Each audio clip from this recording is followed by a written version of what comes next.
Welcome back to Jedi Enclave. I'm Daniel. I'm Chris. And we are the hosts of the Jedi Enclave Presents the Now This is Podcasting Podcast, which, by the way, on Facebook now is not Jedi Enclave because a shitty thing happened this week.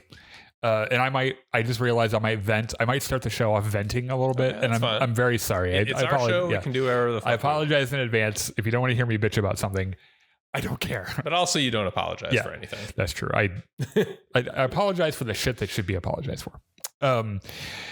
So we have several friends on Facebook who run various Star Wars pages, right? Mm-hmm. And the guys that we end up kind of gravitating toward share our values, and they're not fascists, which is what I mean by share our values.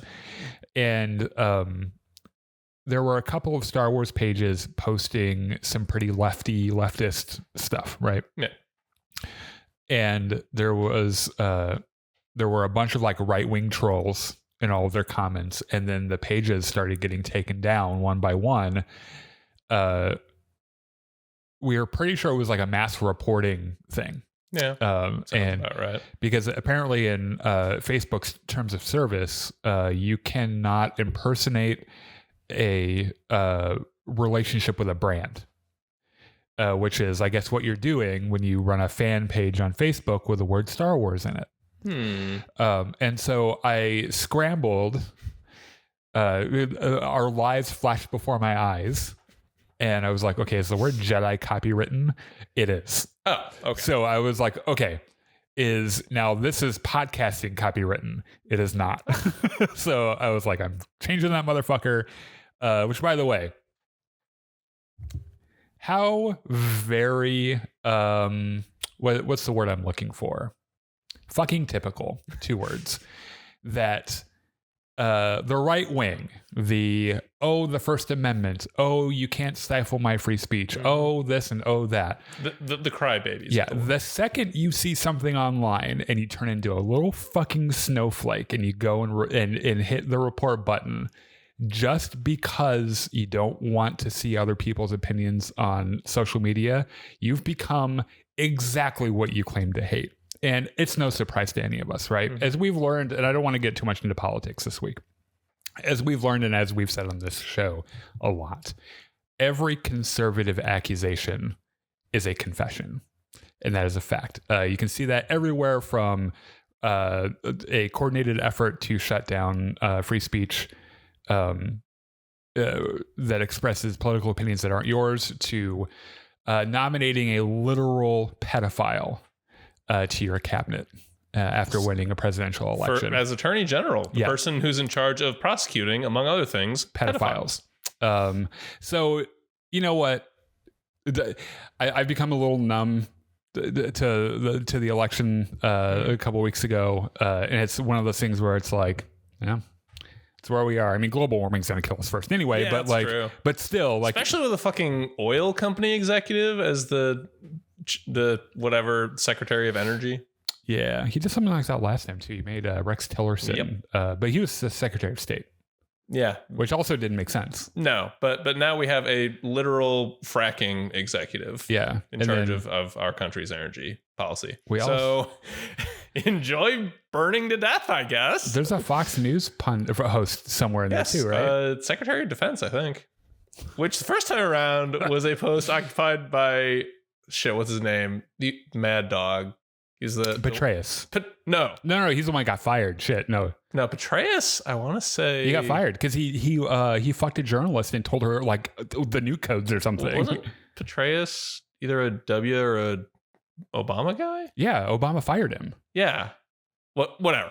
I think David Petraeus was. Yes. This is not a politics show, by the way. Yeah, this is not a politics show. Yeah. Let's stick to Star Wars. Anyway, I just wanted to vent about that. All you motherfuckers who are like, the First Amendment, Elon Musk is making a free speech paradise over on X or whatever the fuck. You're forgetting that right wingers do not care about hypocrisy. They only care about power. Yeah, and to make sure that they live in their own little insulated world where they are not exposed to facts, but also opinions that differ from theirs.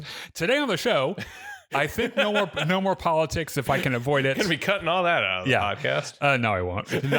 First of all, I do not put that much effort into the podcast version of this, which will be available on our YouTube channel. I cut the part at the beginning where we're just talking to each other while I'm like setting shit up. Yeah. And then the end where we get up from our chairs and reset. That's where it gets cut. Okay. And the rest of it goes up on YouTube. Nothing in between. Yeah. So today we got some Star Wars news, some bad news for an upcoming Star Wars movie.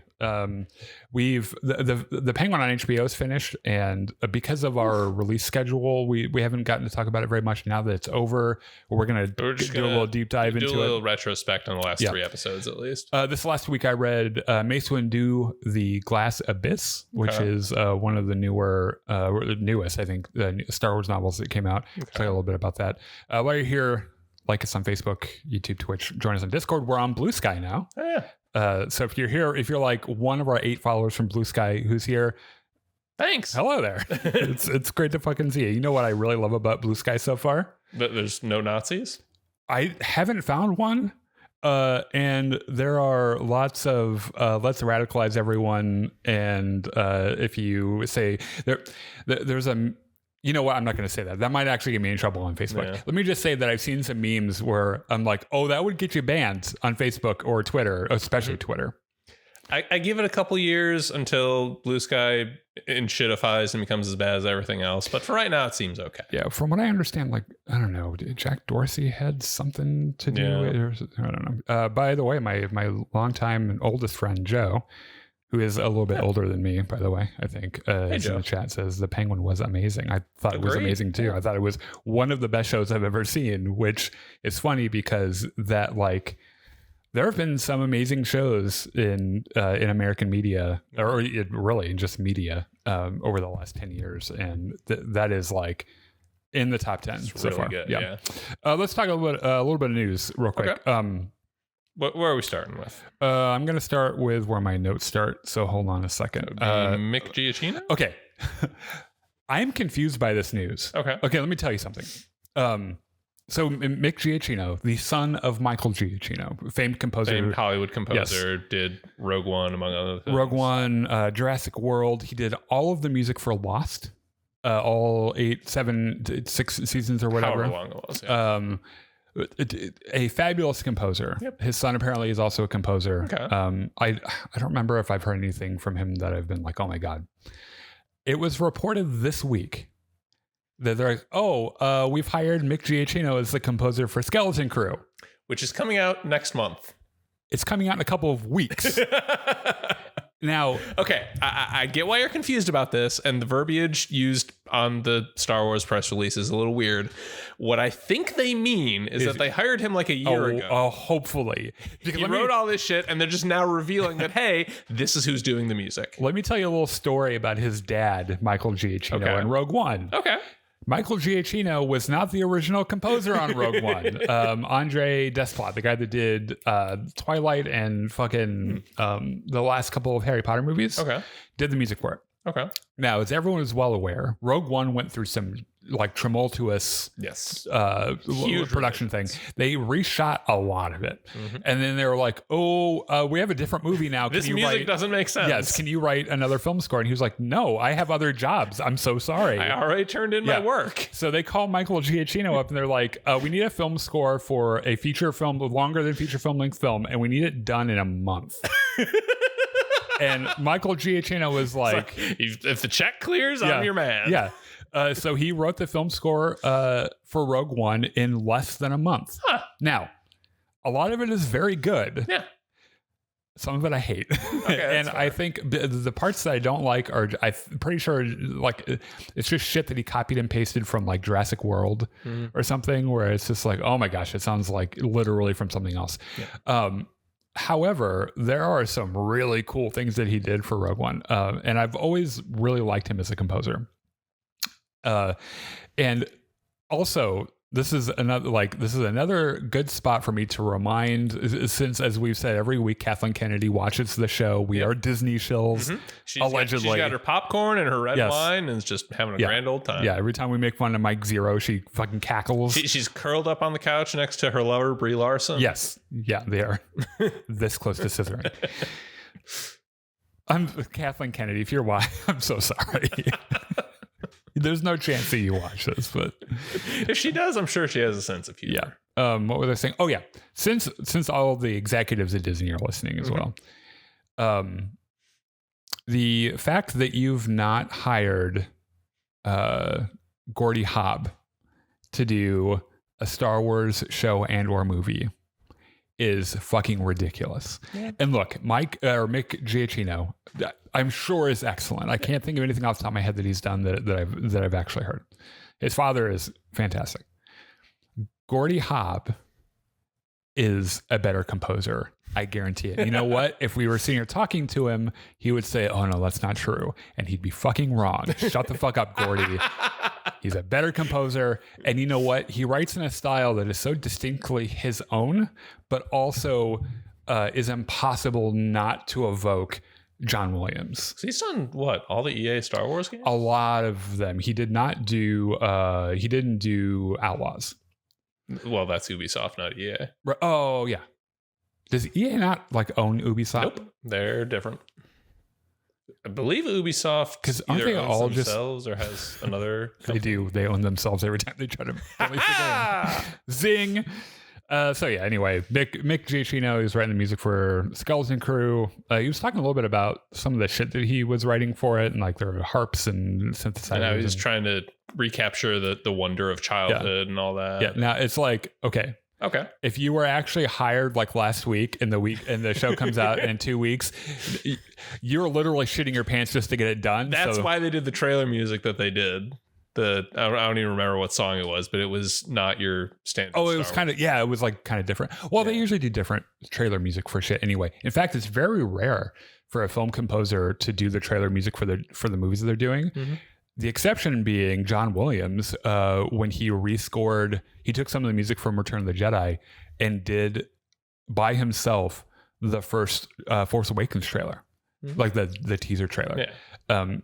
And then I realized the whatever composer did the first the Last Jedi trailer used some of the coolest music from that movie that no one knew was in the movie because it was just the trailer, right? Yeah. That Luke Skywalker motive. Oh, bum bum bum bum bum bum bum bum bum bum bum bum bum. That thing where he's a badass. Yeah. They use that in the first trailer. Huh. It's really neat. Cool. Anyway, what are we doing next? Andor season 2. So they did an Empire magazine cover, and as it turns out, a lot of things that we're excited about confirmed for the show coming. That they're making returns from Rogue One. Mm-hmm. Ben Mendelsohn as director Krennic. Okay, yeah. The Empire's biggest crybaby, probably the most entitled Imperial, and that's saying a lot. Quite a bit. In fact, I am very interested to know what director Krennic and what's her name? Deidre. The one that Cyril wants to have step on his balls a little bit. Yeah. I bet they have a neat dynamic with one another if they ever end up meeting. Yeah, it seems like that. Yeah. In fact, have you seen any of the production photos? They've not production photos, they're just a couple of stills. I've posted a couple of them on Facebook. They almost certainly are from the first episode probably, but Cassian Andor apparently steals I think it's it's one of the TIE variants. I can't remember which one off the top of my head it is, but yeah, it's it looks fucking cool. I bet this show is going to be bonkers good. Yeah. I'm really excited for it. But another returning face is K2SO. Excellent. And Alan Tudyk is doing the voice for him. I'm not sure they could get anyone no one else could do that. And I guess Diego Luna in the interview for this spread was talking about how the circumstances that got them together and him reprogramming, because he's an Imperial whatever droid, kind of droid that is, it was talking about how him reprogramming K2SO was like reflective of his like resourcefulness, but also his loneliness, which is interesting because like Cassian Andor has people around him, but after Marva dies, and who the fuck knows what's happening with Bix and everything. Yeah. Even though he has Luthen, he doesn't like have anybody. Luthen doesn't really seem like the type to have friends. Well, no, if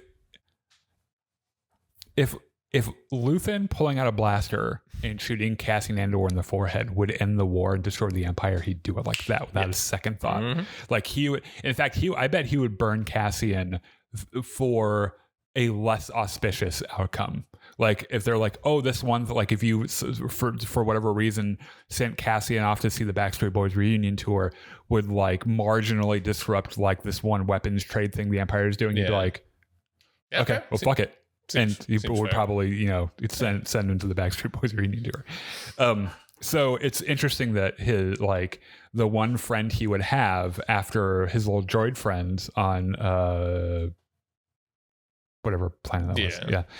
He's like, you know what? Fuck it. I'll just get Planet Bricks and Screws. Yeah. Oh God. Here comes Star Wars theory. Like his next thing would be like, you know what? Fuck it. I'm just gonna have another droid friend. Sure. Never go wrong with him.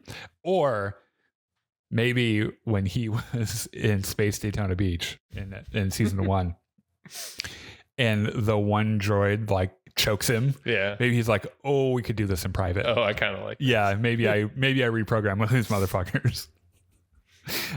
Anyway, Alan Tudyk coming back is going to be really neat. And then there's the possibly less good news. Oof, you want to do this one? Okay, so nobody knows when the next Star Wars movie is coming out, but we do know. Well, that's not true. We know that the next one is Mandalorian and Grogu, but there was, which they've wrapped filming. Maybe, I think so. Yeah. Anyway. By the way, just random, they also wrapped Fantastic Four. Oh, cool. Which is kind of neat. I'm excited for that. Yeah. So there was originally going to be a Star Wars movie December 18th of 2026. That is not going to happen anymore. Nope. But however, why don't you tell us about the brilliant, highly anticipated film that's taking its spot? Ice Age 6. Yeah.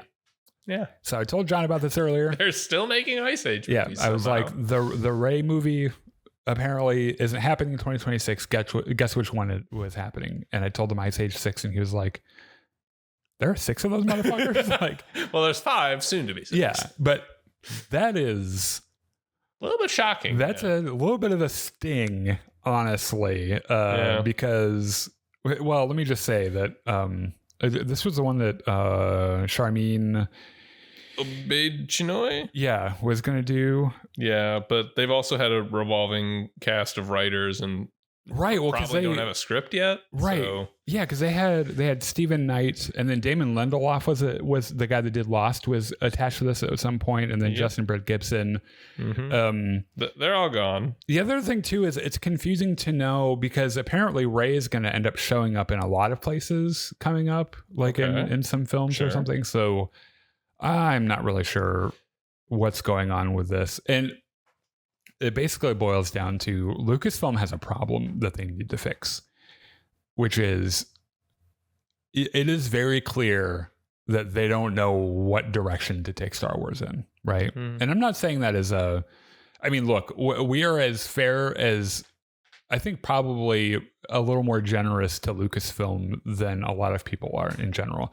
And the reason is because we like to focus on shit that we really like instead of like bitching about the shit we don't like. We can also acknowledge that making this shit is really hard. Yeah. Like the quality standards are through the roof, and the money available is not. Yeah. Disney didn't get to where they are by throwing out unlimited stacks of money at that shit.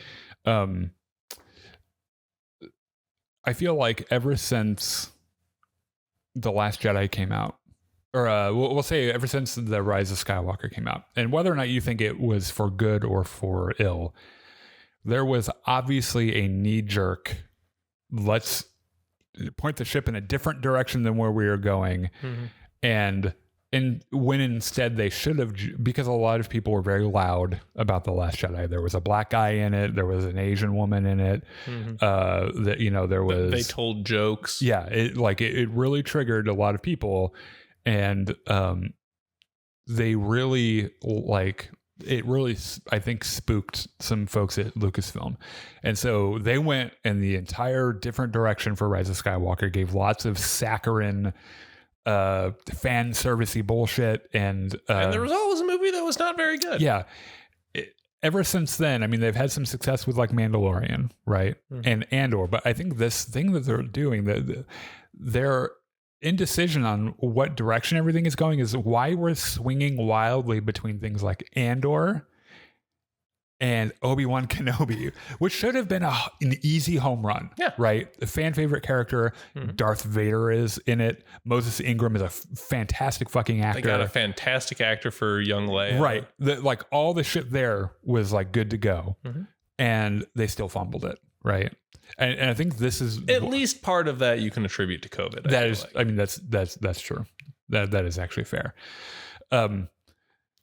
But it's been swinging in a bunch of different ways, and who the fuck knows how people are going to receive Skeleton Crew, because like the other thing is that adults kind of I feel like adults kind of forget sometimes that Star Wars is not a Game of Thrones kind of IP. Yeah. It's not for adults. It's literally for kids. And I think that Skeleton Crew is going to be like that. And I think we're going to all go into it expecting Andor or something like real adult. You're not going to get something that highbrow. Yeah. So who knows how people will react to it. I'm not sure. You have to wonder how much of this is Kathleen Kennedy. And we've not become one of those people, right? I think Kathleen Kennedy is perhaps the world's most prolific and decorated producer. I can't think of another Hollywood producer that has produced more culture changing films than Kathleen Kennedy has. I think a big part of it is that a producer can only do so much with what the people she hires creates. Yeah. And I'm not talking about her role as producer. I'm talking about her role as president of Lucasfilm. Yeah. And the thing about that is, like we said, making Star Wars is really fucking hard. And I think the pressure of knowing that, hey, you're writing or directing Star Wars, I think that either gets to people or it scares them off. Well, and it makes it hard to get people in who will do their best and do it in a timely manner. Like Taika Waititi has been working on this movie for 5 years now? Or he hasn't been the whole time. The other thing too is that Star Wars fans are the fucking worst. Yes. So like if you sign on either as an actor or a director or a writer for Star Wars, I'm pretty sure they just have an orientation video at Lucasfilm now. People are going to go on Twitter and call you the next coming of Satan. Yeah. They're probably going to try to firebomb your house once or twice. Yeah. So just be prepared for that. Yeah, like people will literally threaten to kill you and your family. Yeah. They'll threaten to kill your family in front of you and then kill you just because you wrote a black character or something. Because you had the sheer audacity to take a gig. Yeah.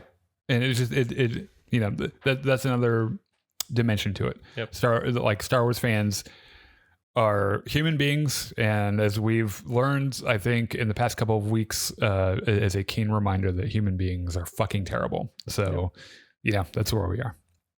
Moving right along. Yes. I think that's all the news. That's it. That's all of it. We're burning through this. Which is good because we're going to be talking about Penguin for a while. Yeah, I was going to say, do you want to talk about Mace Windu or the Penguin? Well, we're going to do a brief review because you haven't read this book yet. And this certainly is not going to be a Star Wars story time because we do not have the time for it. Okay. But I did read Stephen Barnes's The Glass Abyss. Okay. Which I was really interested in because I have not read a Mace Windu novel since Shatterpoint. Have there been any since Shatterpoint? No, there was a comic series that was fine. Yeah. But there hasn't been a lot of Mace Windu stuff. By the way, Stephen Barnes wrote like the Cetus Deception which I don't think I have up here because it's one of my soft cover books, and I only put the pretty hardcover ones on. Except for those soft cover books. Oh, yeah. Yeah, I don't think it's up there either. Probably not. Anyway. Oh, I was like, is that even a Star Wars book? What the fuck? No, it's over there. Oh. Yep, there it is. Yeah.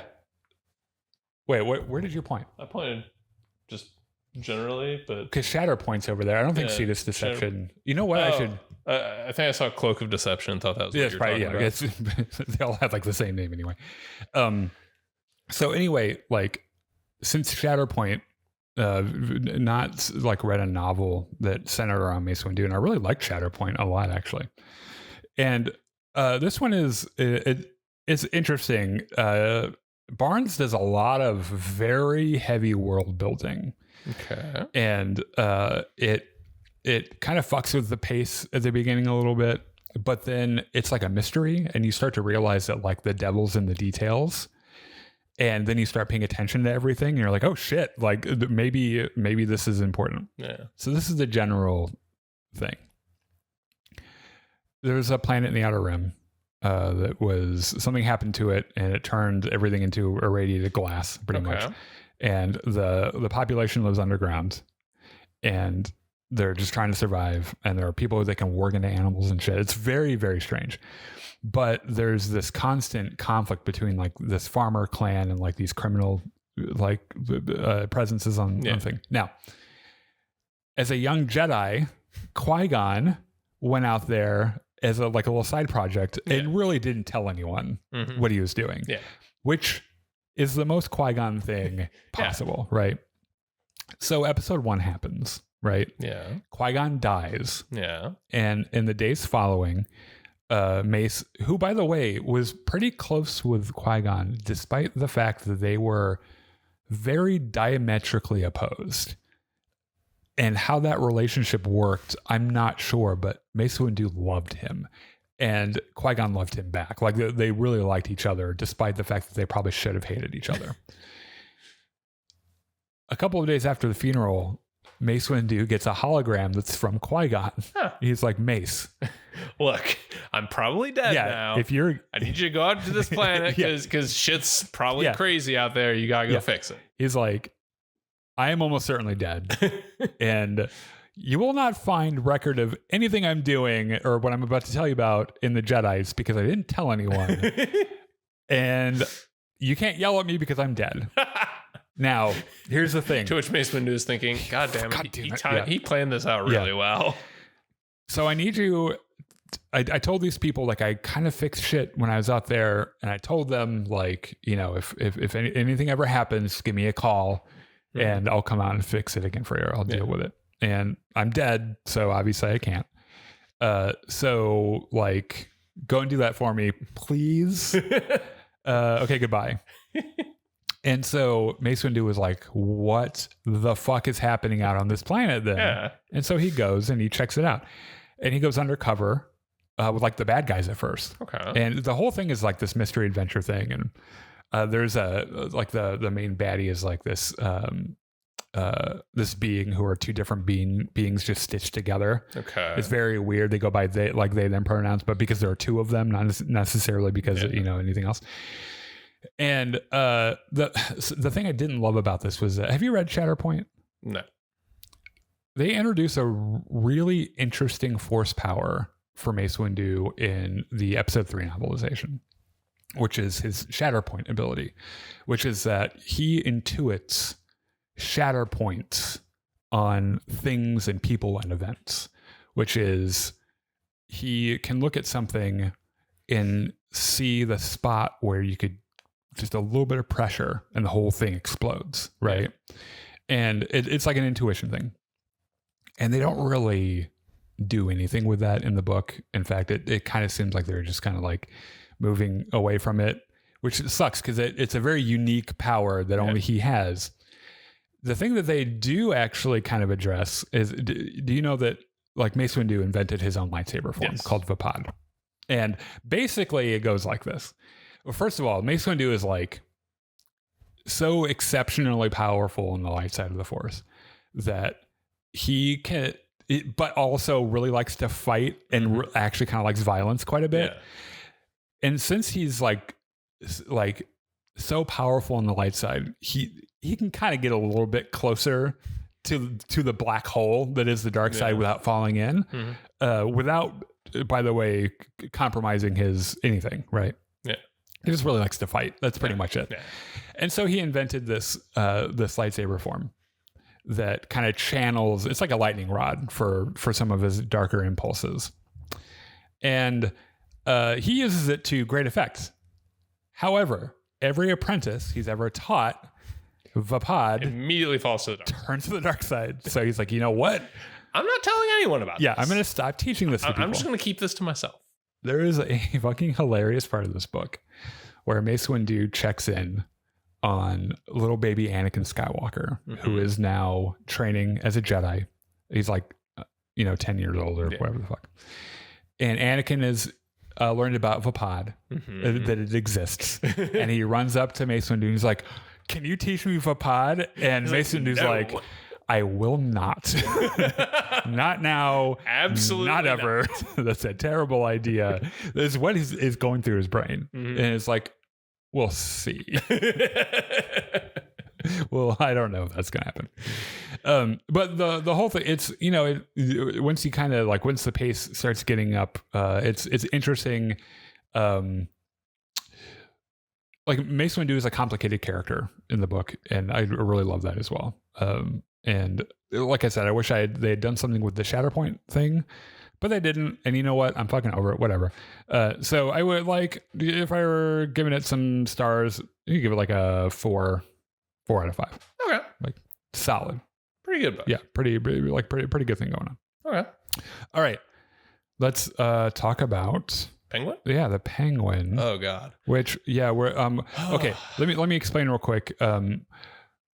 We were really focused on Agatha all along, and because of our show schedule, Penguin episodes dropped on Sundays. We do this on Saturdays, right? So which means that the podcast is coming out a day after the new episode. Yeah. When we were still talking about last week's episode, so it didn't really make sense. And I didn't expect for this show to be so good. Otherwise, we might have actually fucked with our release schedule so we could include it and everything. Because this show is brilliant. Yeah. It is so good. And we've talked about, I think, up to episode 5 on the podcast. And then we put it on hold so we could focus on the Agatha All Along finale and everything. And so we're gonna kind of talk through the events of the remaining, the back half of the season. But before we do, a spoiler free thing, I've already sung its praises here and on social media, but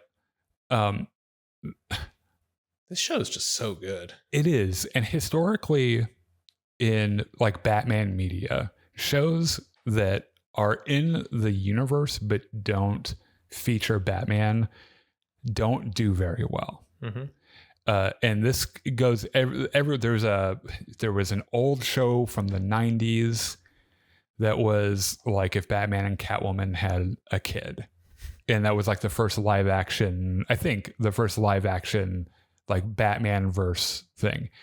And we've gone through that, and Gotham and Pennyworth, I think, is oh, you know what I would really like to know about is Alfred from when he was 30. Right. And I understand why, because Alfred, he's kind of an interesting character because we know him. He is Mark Hamill's character from the Fall of the House of Usher. Yeah. Slightly less of a dick about it. And probably a little less scary. But he has the same general beats. Right. Which right. Where when you see him, he's the old genial butler, but absolutely committed to his client or whatever. But when he was younger, he was definitely an SS agent. He was doing some shit. Yeah, he was kind of a badass. Yeah. Which is why when Batman could come in with a bullet wound, he knows what to do, right? He knows how to treat it and everything. And stitch it up, pip pip cheerio, have some tea, get back out there. So all these shows, Gotham did okay, but it was also a CW show. So it was oh God, that's really bad. This show, and this is going to be the first spoiler, I think. So if you don't want spoilers for this, go somewhere else and then come back. Batman does not appear in the show a single fucking time, and it's still amazing. Yeah. Which it just blows my mind. Like, I said it before, this show did not need to be in anywhere in the DC universe. Like, you could scrub off all the names, change that, and to make it a mobster movie. Yeah, just make it a general mobster show, and it would be brilliant. That being said, it as an origin story for the Penguin is really fucking cool. Yeah.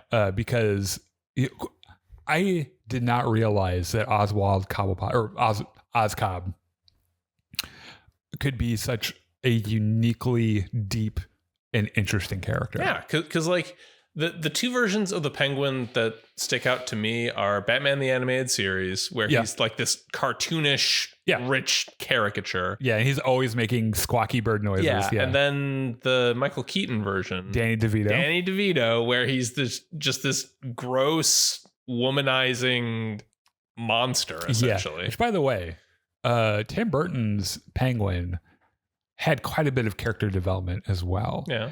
And was brilliantly played by Danny DeVito. Which, by the way, someone asked him who was better Penguin, him or Colin Firth. Mm-hmm. And he was like, dude, they're two entirely different penguins. And if you're asking me this question, you don't get it. Yeah. Like they're two entirely different things. One of them is a weird sketch that Tim Burton, because he makes these weird little fucking sketches. And one of them is like an entirely different thing. One of them is a grounded, fairly realistic depiction of a middle-aged gangster. Yeah.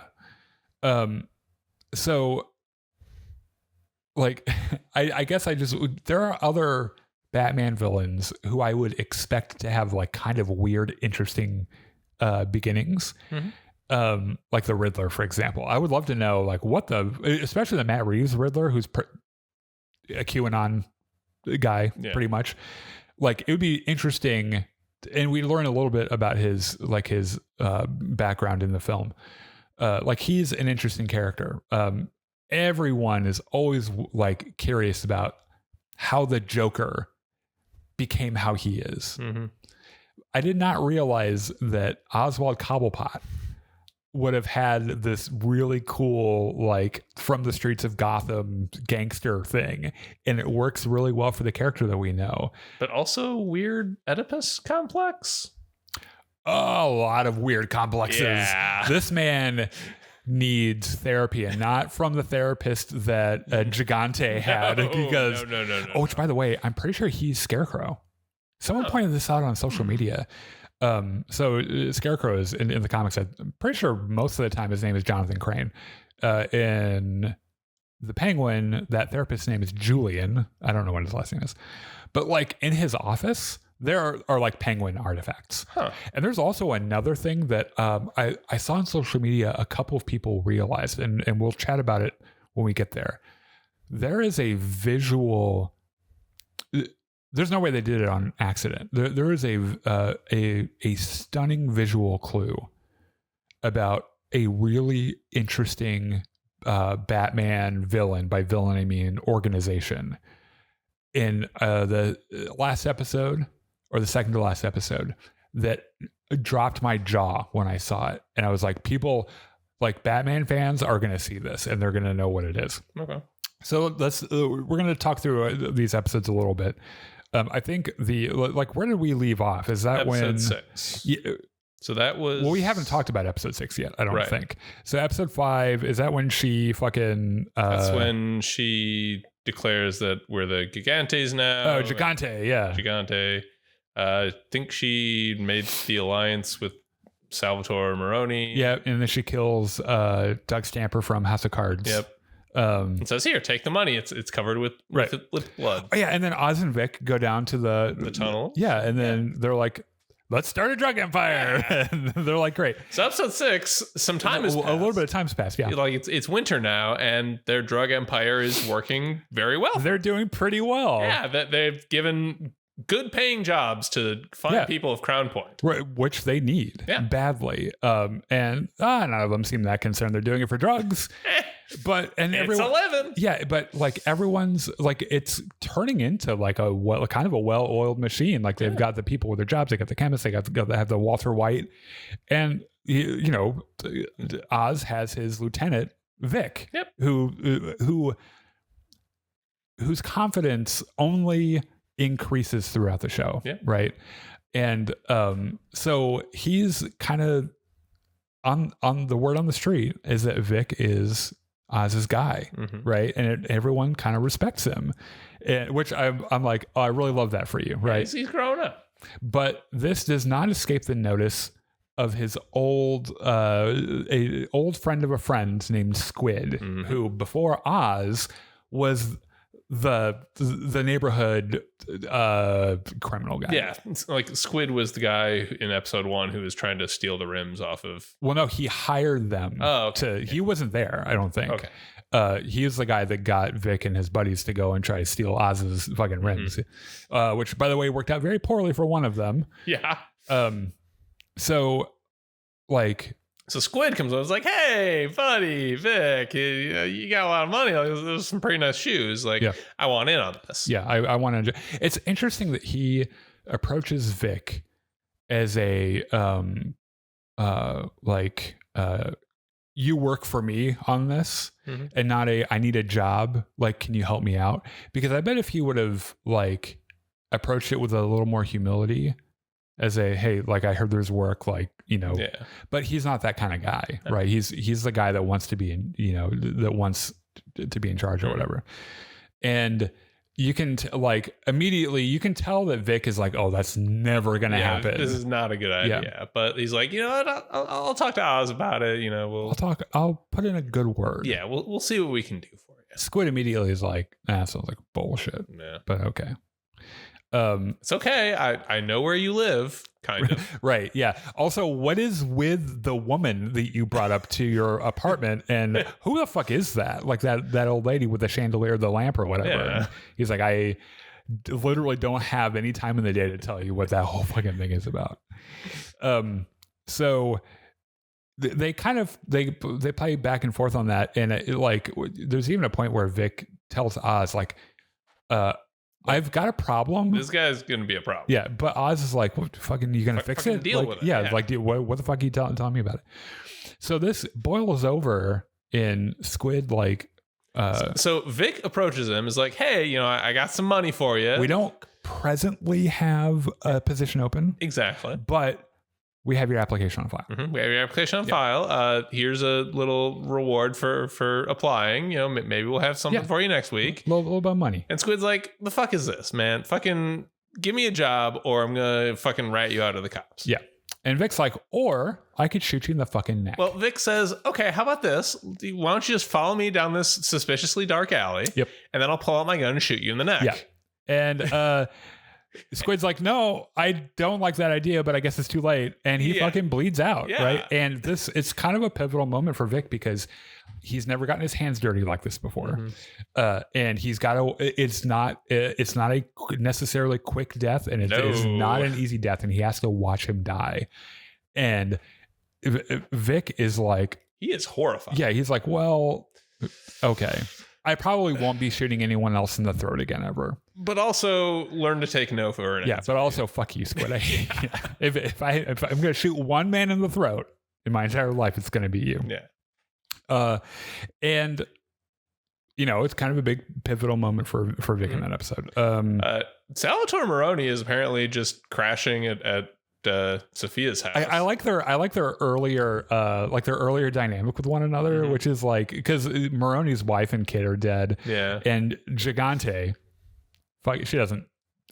she's got one mission, right? She didn't care about anything else. I think the first time we see her this episode, she's fucking her therapist, and they're doing some... Is that what they're doing, though? They're doing some weird shit. Because I'll tell you what I saw, which was her therapist naked, strapped to a chair, and her with all of her clothes on, which I'm sure there's something that was happening there that he liked a whole bunch. We're not kink shaming here. Oh, no, not at all. Like it was two consenting adults. Yeah. Great. If both people are consenting, that's perfectly fine. It feels a little icky though, because him being her former therapist, there's a weird power dynamic there. But at the same time, like he's working for her now. Yeah, I think he has bent the knee. So like, who knows how that power dynamic. But like, I'm pretty sure she was like smashing his balls or something, and he was like really into it. Mm-hmm. But by the way, now 100% devoted to her. Yes. Will do fucking anything, and will tell her she could go murder someone, and he'd be like, "Oh, honey, that was fine. That was great. You did a great job." They had it coming. Nothing morally sketchy about this. You are perfect the way you are. So Sophia gets dressed and visits Salvatore, where he's puttering around the kitchen making some tomato sauce or something. Yeah, they have a nice little moment where he's like, whatever family recipe. My wife made this. Yeah.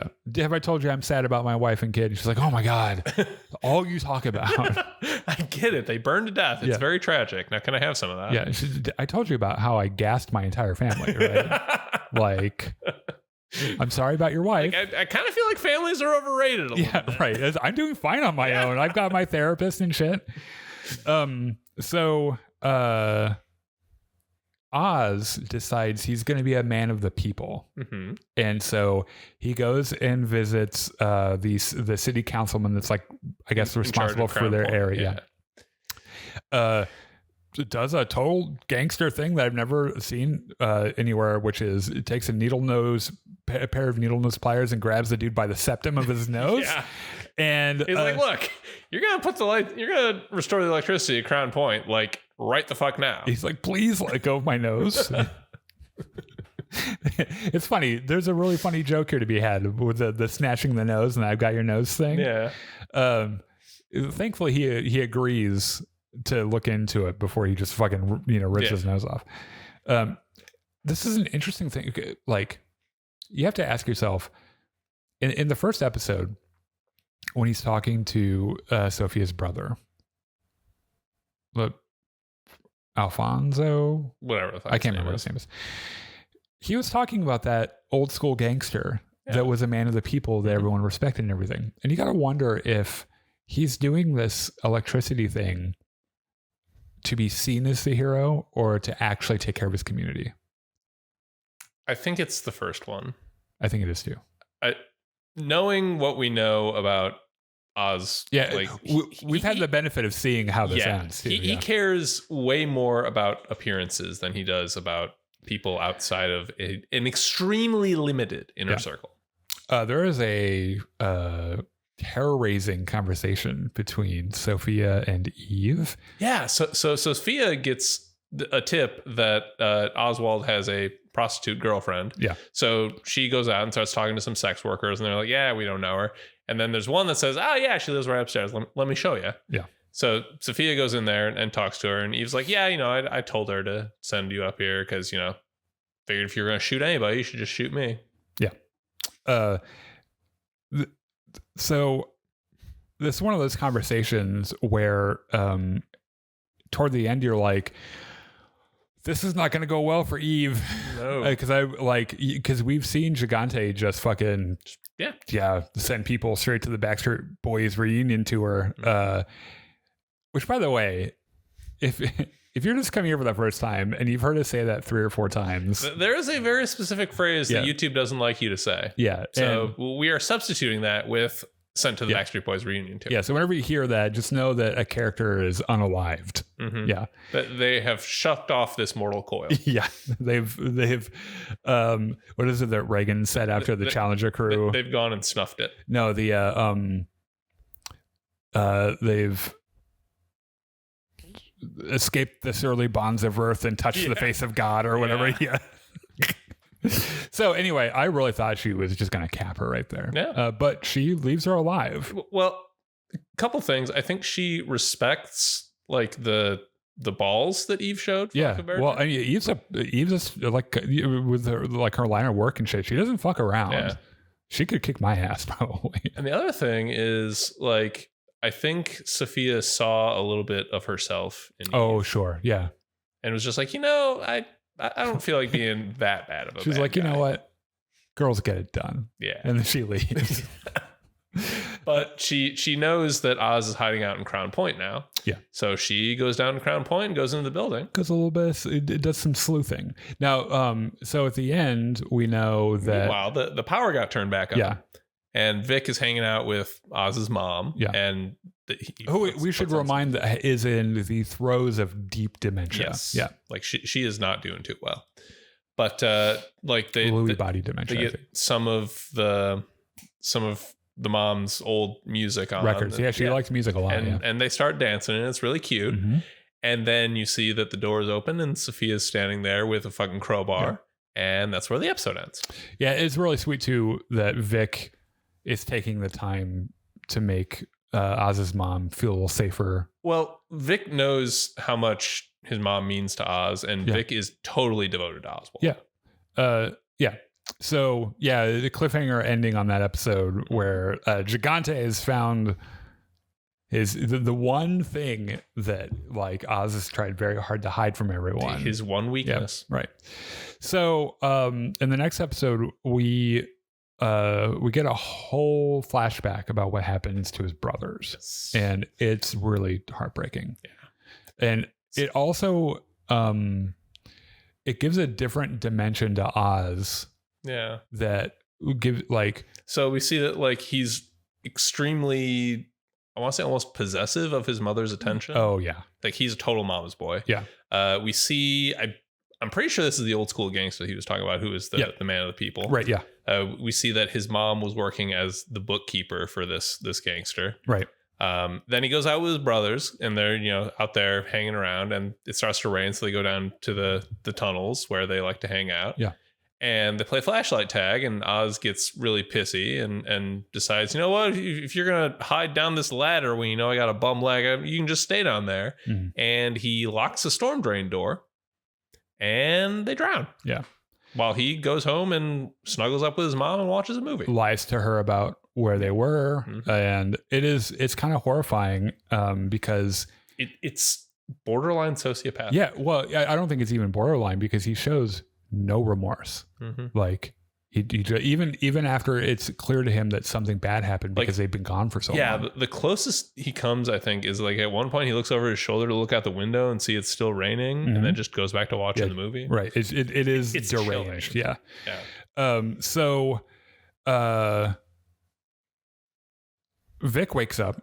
Mm-hmm. So they kidnapped Francis. Yes. And there are Maroney guys on the way. Mm-hmm. And Vic is able to escape, right? Well, Oz comes in, sees what's happening, like because he's unconscious. Vic tells him, "Hey, Sophia was here," and Oz is like, "Okay, you got to go out the window, out the fire escape, go find all those other gangsters, all those gangs that we allied with, and fucking get me an army. Yeah, we're gonna go to war."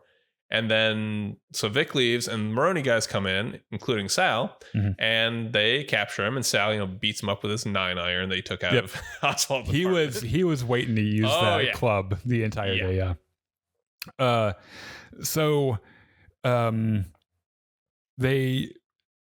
Sophia takes Oz's mom back to the mansion and then introduces her to her therapist, right? Well, first they have a fun little conversation. By the way, oh my God. The woman that plays, well, first of all, the both of the actors that played both of the different versions of his mother are very, very good. Yes. But the woman that plays the older version, holy God. So I love her leopard print. Everything. Yes. Yeah. She could have run a gang all by herself. Like she is like, as soon as she realizes who she's talking to, she is just claws out. Yes. The only thing that stopped this woman from conquering the world was dementia. Yeah. Because otherwise, like, she wouldn't have needed Oz at all. Like, she is just giving her the verbal lashing of her life. Yeah. And then, like, you know what's really funny is that Sophia, like, half of her is like, God damn, that hurts. But the other side is like, okay, I respect it. Yeah, shit. Yeah. So and then, like, halfway through this, like, Frances gets up and, like, she has one of her dementia episodes, and she is like, she goes somewhere else. Yeah, she goes somewhere else. She's grieving for her dead sons, and Sophia's like, okay, I think I need an expert for this. Yeah. So she gets her therapist boyfriend. She's like, put on your pants. I need get the fuck out of the chair. Go get that swiping red light thing. Right. And They developed that a couple of times. It was apparently like a therapy that he used on her in Arkham, right? She's like, get in there and do some psychoanalyzing. Yeah. Give me something I can use. Yeah. So Oz takes Maroni down to the drug biz and was like, guys, we've had a change in management. I guess Maroni's in charge now. Maroni's like, you're goddamn right, I'm in charge. And anyone who disagrees will have a bullet from my gun. Yes. And it's interesting that we learn in this episode that Oz's guys are loyal to him. And they create a distraction at the right moment. They knock out the lights and Oz runs into the fucking trolley car that they're using for a base of operations or whatever, and Salvatore follows him up and they have a showdown. Yeah, they engage in some fisticuffs. And Oswald doesn't win. And the reason is because Sal has a heart attack. Yeah. And the look on Oswald's face. He's like, what the fuck, man? He's like, are you serious? I was totally going to kick your ass. This is how you go out? Are you like, as he's dying of a heart attack, he's like, are you shitting me? Come on, dude. This is not at all satisfying for me. In fact, he uses a word for word line that he uses in the Matt Reeves Batman film when he says, I got you. I got you, which is what he says when he thinks he's blown up the Batmobile, and then it just like, and he says it like, I got you, and it just comes flying out of the flames, and he's like, oh God. Which that car chase in that movie, I need to watch that movie again because if you've not seen the Matt Reeves Batman, it's good. Like, and I don't want to see any bullshit about, oh, well, it's Robert Pattinson and he played the vampire in the vampire movie. It's like, shut the fuck up. He was and is a fantastic Batman. He was so good. And Colin Firth Colin Firth's performance in this film is how I think, now that I'm looking back, I should not have been surprised about how good this show was, because he is an exemplary actor. He's so good. So Sal dies of a heart attack. Yep. And Oz is like, well, fuck you, I guess. Takes his gun, shoots him a couple times for He's like, he didn't die of a heart attack. He died of a bullet attack. Yeah. And then he digs through his phone, digs through his pocket, gets his cell phone and calls Sophia. And Sophia's like, hey, Salvatore, tell me you got some good news. And Oz is like, I have the worst news you can possibly imagine for you. Yeah. I'm still alive, baby. And your partner in crime is dead. Yes. Definitely did not die of a heart attack. I kicked his ass. Yeah. Oz gives her an ultimatum. And he wants to trade all of his bis supply for his mother. Yep. The whole business for his mother. Right. So she has a moment of clarity, I think, after meeting his mother, where she kind of considers it, right? Like, genuinely considers just getting out. Yeah. But Rush, her therapist, it was like, girl, you're cute as fuck when you're mad. Go do some evil shit. And she's like, oh, okay.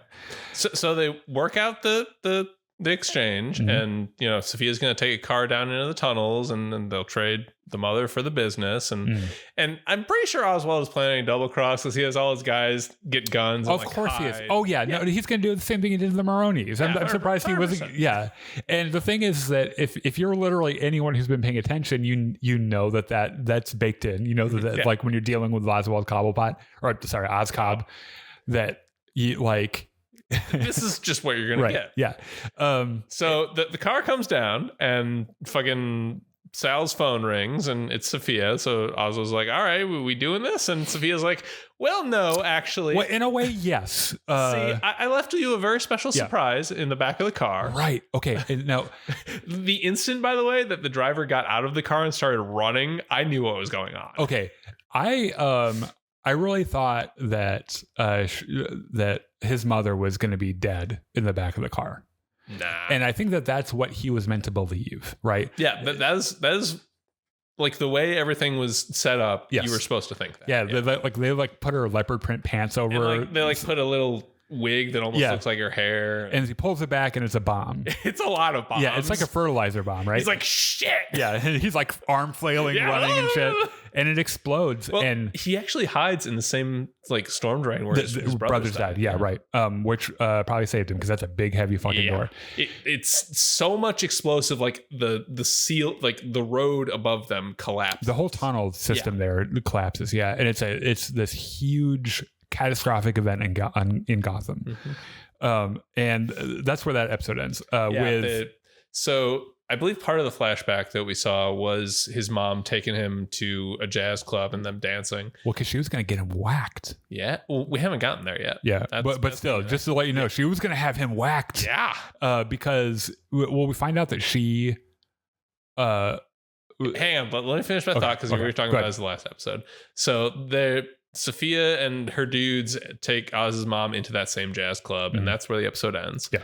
Episode 8 begins with the red light going back and forth, and which, by the way, looks like the Cylons from Battlestar Galactica. At this point, like this is the therapist doing some psychoanalysis shit to try to get all the information out of Francis that they can. Yeah, it's intelligence gathering. Yeah, sure. So like, and it's this weird thing because like it's Francis in the present telling the therapist this, I'm pretty sure, because like she gets up and she's old and she looks in the mirror and you see young Francis, right? So like she's experiencing the memories as her present self, and then telling them what she sees, right? So the neighborhood gangster comes by and is like, look, your son's pretty fucked up. And she's like, yeah, I know. He's the reason he's an only son now. Yeah. That's how fucked up he That's is. why I want you to whack him. Yeah. And he's like, all right, I can fucking kill him. Just take him to the jazz club and I'll take care of the rest. Yeah. I like how he's like, and interesting that we're talking about this. I've met some people like this, and they can be extraordinarily valuable, and there is a job for people like this in the world. So I want you to consider that. Just putting that nugget in your ear. So she takes, I think she's like, nah, I want you to shoot him. Yeah. She takes him to the jazz club. And he even says, hey, look, it's Mr. Gangster over there. Yeah. She's like, yeah, shh, don't worry about that. Yeah. If he pulls out a gun, don't. Yeah. Everything's fine. There's this weird moment of dissonance where she looks around, she sees the therapist and Sophia standing there. It's creepy. Yeah, and the therapist is like, no, don't worry, we're not here. And the light too, I think. Like she sees like the light. So, yeah. He's like, no, don't worry about it. We're not here. He like hides behind the table. He's like, we're not here. Yeah, just go on. Continue saying what you were saying. So basically the point of this is that we know that she knew the whole time. She knew her son's a monster. Yeah. She was going to have him killed. Yes. And at some point chickened out of it. I mean, Oz talks himself out of it. Like he does everything. Yeah. Where he like that is Oz's superpower. He talks himself out. Like he talks himself into some colossal shit, but he also talks himself out of it. And he does this whole song and dance to her about how he's going to take care of her and how he's got all these plans for grandeur and all this other bullshit. And one point she's like, your balls ain't even dropped and you're going to take care of me. Yeah. He's like, listen to the fucking plan. Yeah. And I think somewhere, first of all, she can't kill her own son, I don't think. But also is like, I guess we're going the channel this into something route. And so we find out that her entire life with Oz has been her putting on a smile and a mothering tone to channel his violence and everything toward getting nice stuff, pretty much, toward greatness.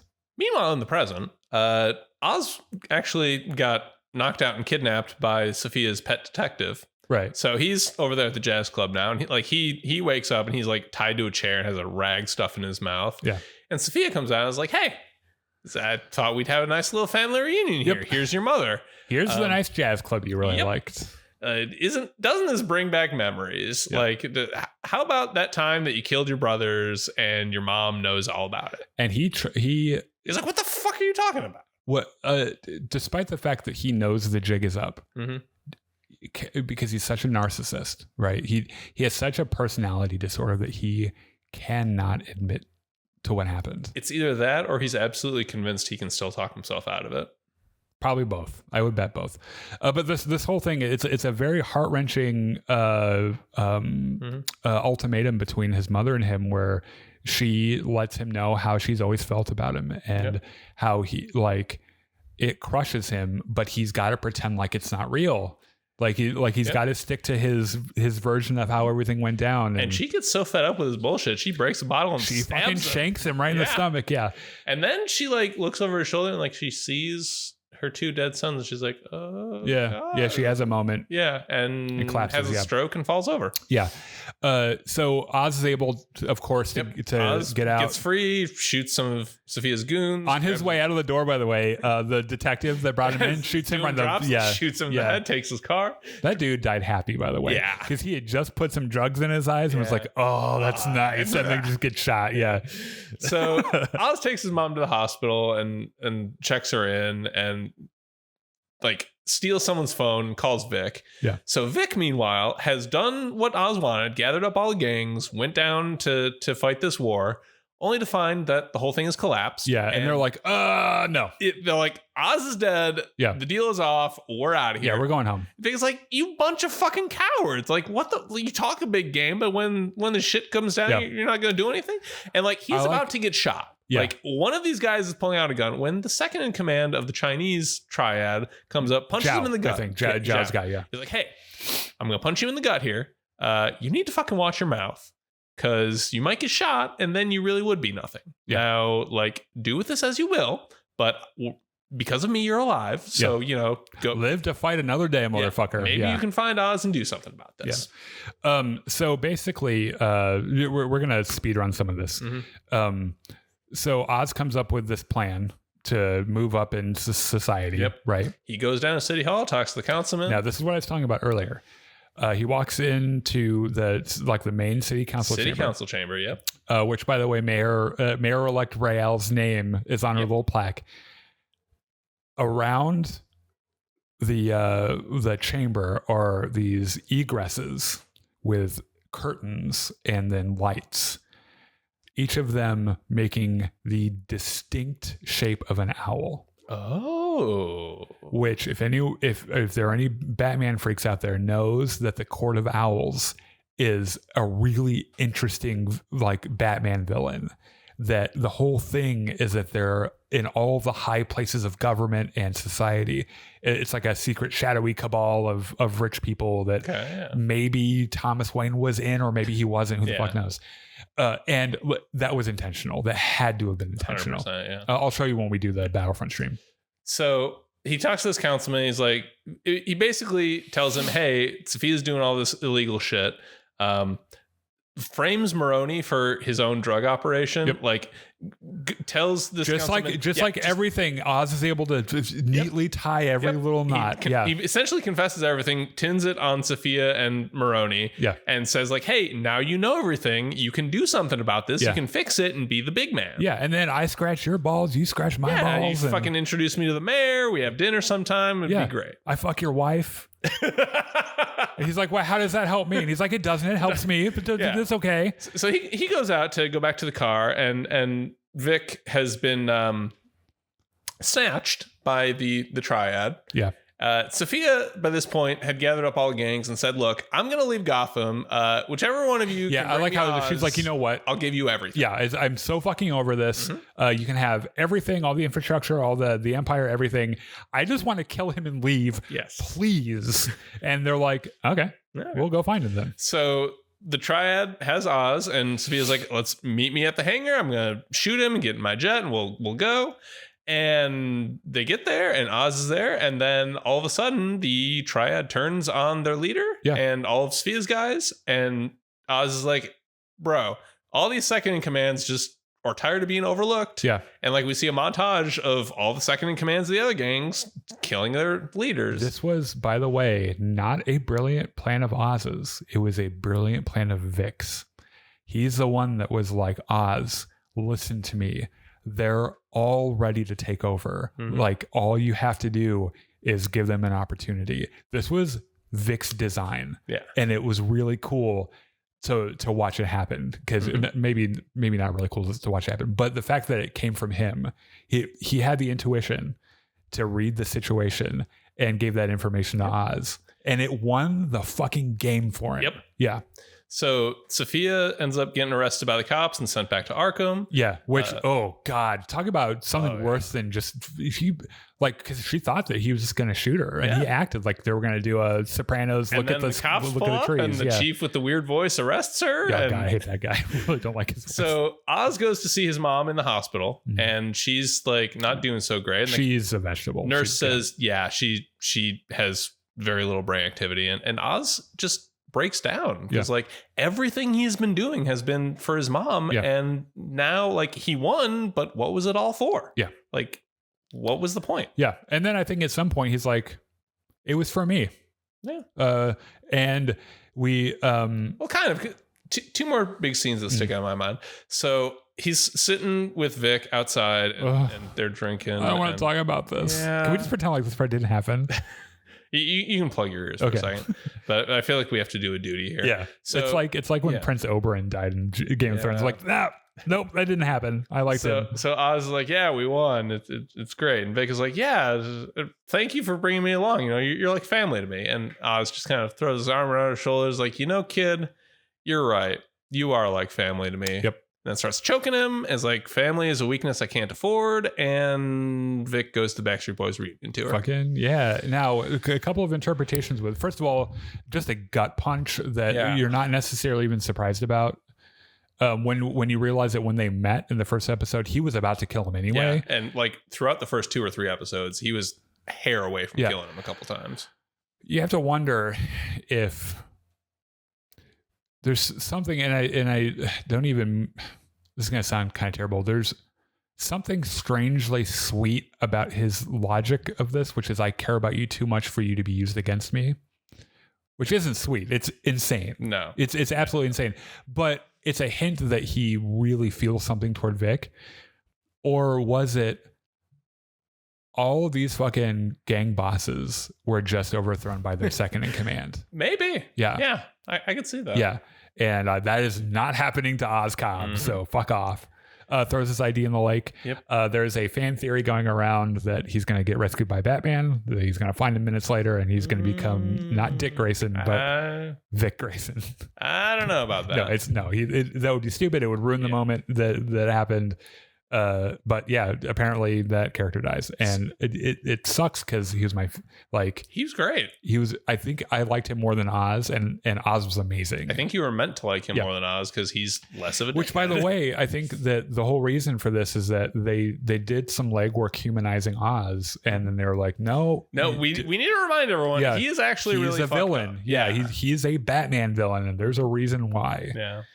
So last sequence, Oz goes up to this penthouse and he sees his mom, who he has set up in a hospital bed, just staring out the window, the view of the highest penthouse in Gotham, just like he promised. Yep.